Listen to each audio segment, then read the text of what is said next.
Honourable जो है party के जेडीयू के यूनाइटेड के चीफ माननीय शरद यादव जी से हमारी बातें हुई और नेपाल और भारत के बहुत अच्छे संबंध रहे हैं, रहेंगे। और नेपाल में जो वहाँ तराई में रहने वाले लोगों का ऊपर जो राज्य के द्वारा विभेदकारी नीतियाँ और दमन की जा रही है, वहाँ की जो राजनीतिक हालात हैं, इन सारे विषयों पर हम लोगों का विचारों का आदान प्रदान हुआ और इस बात में और हम बहुत खुश हैं, अच्छे हैं। उससे उन्होंने इन बातों को लिया है, सीरियसली लिया है। क्या ब्लॉकेज के संबंध में लेकर कोई चर्चा हुई? नहीं, पहली बात ब्लॉकेज नहीं है, डिस्टर्बेंसेस है। No blockage at all. नहीं, बीरगंज में तो अभी नहीं, that is block. No man's land बैठना ब्लॉकेड नहीं होता है, तो डिस्टर्बेंस होता है। हम लोगों ने असहयोग, शांतिपूर्ण, अहिंसात्मक और असहयोग आंदोलन चला रहे हैं। असहयोग आंदोलन के दौरान हम लोग सड़कों पे, बॉर्डरों पे और सरकारी कार्यालयों में धरना दे रहे हैं। यह धरना का कार्यक्रम हम लोगों का चल रहा है।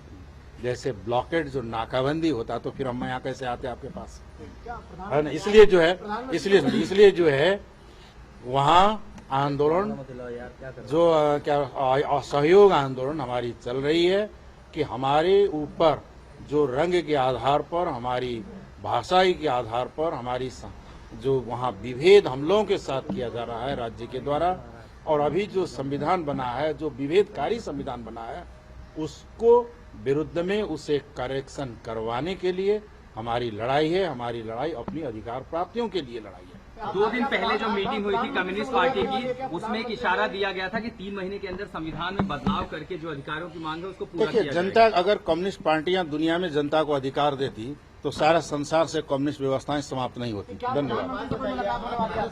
अब होगी तो बताएंगे। भारत सरकार से ये के राजनीतिक दलों से नहीं, मैंने कब कहा ये भारत की मामला है, हमारी आंतरिक मामला है, हम खुद समाधान करेंगे। लेकिन सुन, अब क्या होता है, अब समस्याएं पड़ोस में होती है तो पड़ोसी तो प्रभावित होते हैं ना। हम यहाँ नहीं आते तो आपको मालूम कैसे होता। राजेंद्र महतो तरह से ठप पड़ी है, पूरा नेपाल लगभग चरमराया हुआ है। ऐसे में जब लगातार ये एलिगेशन लगता है कि भारत उसे फ्यूल कर रहा है, और आज जब आप भारतीय राजनेताओं से मिलते हैं तो उस आरोप पर क्या नेपाल को बहाना नहीं मिलता? ऐसा है कि मधेश में जो आंदोलन हो रहा है वहाँ के लोग, मधेसी लोग कर रहे हैं, अधिकार के लिए कर रहे हैं। भारत का आंदोलन नहीं नेपाल में हो रहा है। नेपाल की जनता, मधेश की जनता अधिकार प्राप्ति के लिए आंदोलन कर रहा है। और वहाँ नेपाल में तो भारत विरोधी राष्ट्रवाद एक वहाँ का एक गलत राष्ट्रवाद है ना। तो आंदोलन मधेसी करे, आरोप भारत पर लगा दो तो बहुत सस्ता काम है ना। इसलिए जो अवरोध सीमा क्षेत्र पर है वो हम लोगों ने किया है ना, उसके कारण असहजता हुआ है, सप्लाई में गड़बड़ी हुई है, जनता को नहीं मिल रहा है वहाँ गैस, पेट्रोल वगैरह, तो हमारे कारण नहीं हो रहा है ना।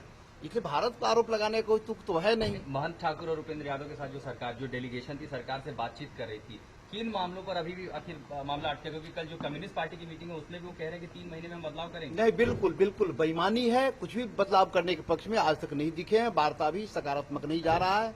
जो भी सवाल संविधान से संबंधित है उस पर ईमानदार नहीं है। कांग्रेस, हिमालय, माओवादी कोई ईमानदार नहीं है। विरोध कब तक टिकेगा? जब तक अधिकार नहीं मिलेगा विरोध जारी रहेगा। क्या प्रधानमंत्री से यहाँ मुलाकात करने के लिए कोई समय मांगा? अब देखे प्रधानमंत्री का कैसे समय मांगा है मुलाकात? हाँ, शाम को सुषमा जी से। क्या भारत सरकार ये कह रही है कि ब्लॉकेड आप लोगों द्वारा जो किया गया उसे खत्म किया जाए? नहीं, हमारा समस्या, हम समाधान जब तक नहीं होगा, हम भिड़े हुए हैं। भारत सरकार कैसे कही, क्यों कहेगी?